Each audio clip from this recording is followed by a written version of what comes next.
All right, welcome everyone to another deep dive. You know how this works, right? You send us stuff, we say something interesting, and we really dig in. This time around, you guys sent in chapter 3, and it's called Life and Its Organisms. Very intriguing title. And today, we're going to figure out, or at least try to figure out, what it says about what life actually is, how it connects to our bodies, how we think, even how healthy we are. And maybe, just maybe, this could be a bit of an eye-opener for you. So the big question we're tackling today is, what's the deal with life?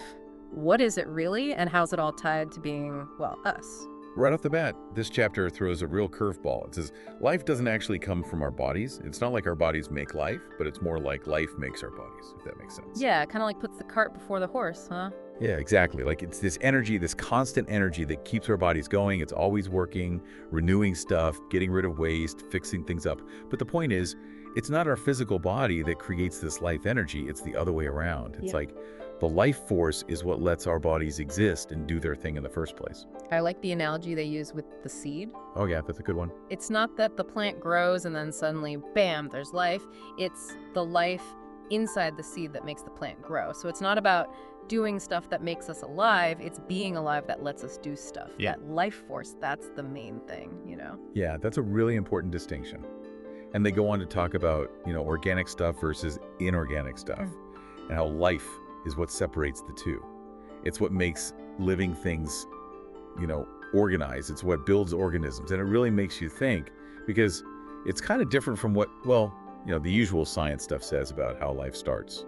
Right, yeah, like biology usually focuses on all the chemicals and the processes, how all that creates life, but this chapter is looking at it from a whole different angle. It's saying, no, there's this basic life force, this energy that gets the ball rolling. Absolutely. And then it brings up this idea of, get this, original substance. Original substance. And it's like the source of all life in the entire universe. Mm-hmm. So picture it as this like essential ingredient, this living essence that everything comes from. Wow. And there's this principle, this force inside of this original substance.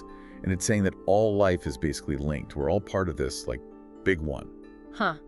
It makes me think of all those different philosophies and spiritual ideas, right? Like so many of them talk about this unifying energy that connects everything. Yeah, definitely. There's a lot of overlap there. It's like different ways of trying to explain the same idea. Exactly. Okay, so this universal life principle, this energy that's everywhere, they're saying it's also get this, the principle of health inside us. Yeah.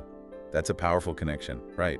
And then it goes even further and says this principle of health gets to work. It becomes active when we, and here's that phrase again, when we start thinking in a certain way. Okay, thinking in a certain way. Now that's interesting because the first time they said it, it was almost like they were just dropping a little hint. Right. But now they're connecting it to, belief and really meaning it, like really believing in something. Exactly. And it's not just like positive thinking for the sake of positive thinking. The chapter's super clear that our thoughts and our actions have to match up. You can't just think healthy thoughts and then, live like you don't care. It says straight up, if you want to be healthy, you can't just think about it, you got to live it. Your body and your mind got to be on the same page. It's got to be a package deal. Right, a package deal. You can't just wish for wellness while, doing things that mess it up. You can't have your cake and eat it too. Right, exactly. So to kind of get this foundation, they talk about how this original substance, it only thinks about health. That's its natural state. It's all-knowing, it's all-powerful, and it's all about, wholeness and truth. Disease and imperfection, that's not how...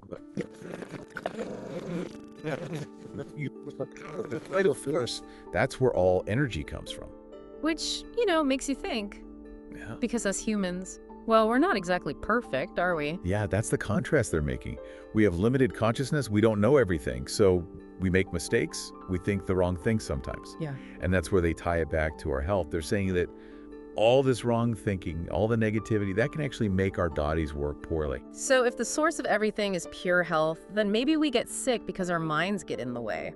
That's the idea they're putting forward. They're saying that if you keep thinking negatively all the time, it builds up and it can actually turn into physical problems. Think about, stress, worry, anxiety, all that stuff. From this perspective, those thoughts can really do a number on your body. Makes sense. And they also talk about how we've kind of lost touch with our natural instincts about, just how to live healthy. We've ignored those instincts and we've relied on, what they call flawed logic.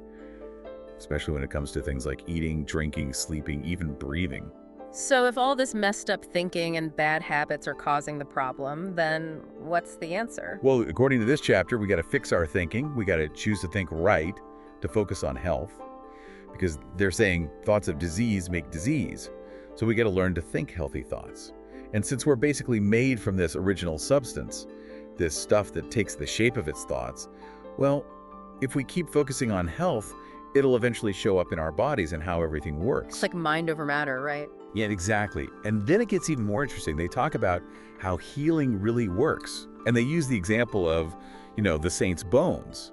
But they're not saying the bones themselves have magical powers. Right. They're saying it was the people's belief, their faith, that certain way of thinking, that's what healed them. It's like the power wasn't in the object itself, but in the people's minds. Their expectation, their absolute certainty that they'd get better, that's what made the difference. Yeah, that's their point. And they take it even further. They're saying that even when people get better using regular medicine or homeopathy or prayer or positive affirmations, it's not just the treatment itself that does the trick. Right. It's the person's mindset.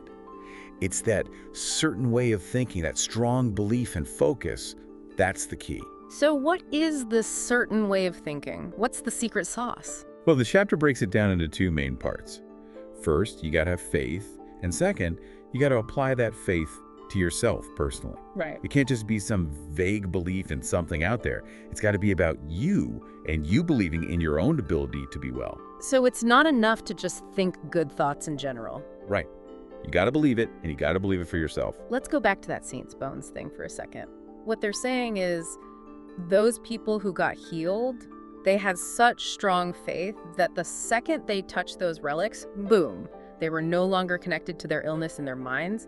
They were focused on health, and that's where their energy went. Yeah. And it wasn't just like a fleeting thought. They felt it deeply, emotionally, spiritually. It was like this intense conviction that flipped a switch and activated that principle of health inside them.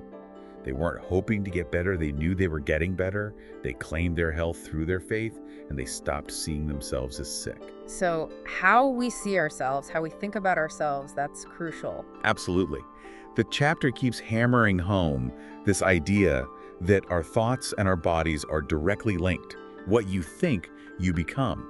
And that's why they warn against constantly thinking about disease, because that can actually make you sick.